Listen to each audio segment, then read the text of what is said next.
The Adventure of the Golden Pince-Nez by Sir Arthur Conan Doyle. Narrated by Carol Phillips.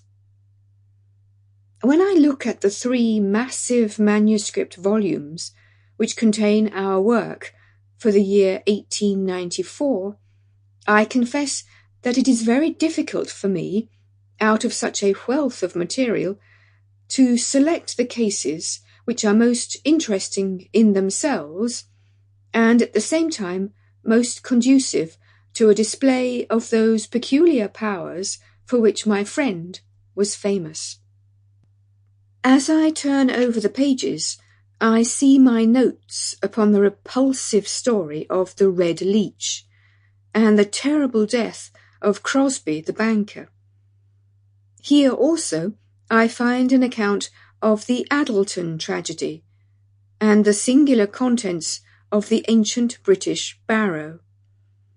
The famous Smith-Mortimer succession case comes also within this period, and so does the tracking and arrest of Urey, the boulevard assassin, an exploit which won for Holmes an autograph letter of thanks from the French president and the Order of the Legion of Honor.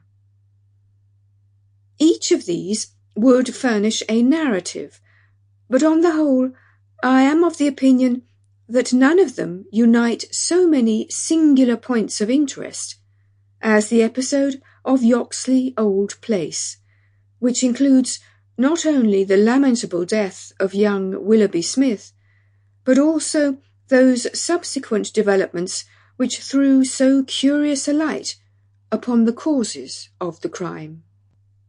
It was a wild, tempestuous night towards the close of November. Holmes and I sat together in silence all the evening, he engaged with a powerful lens deciphering the remains of the original inscription upon a palimpsest, I deep in a recent treatise upon surgery. Outside the wind howled down Baker Street, while the rain beat fiercely against the windows.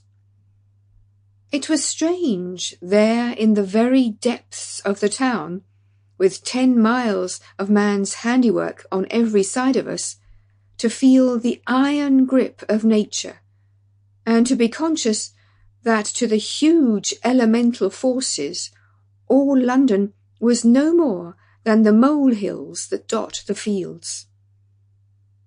I walked to the window and looked. Sample complete. Ready to continue?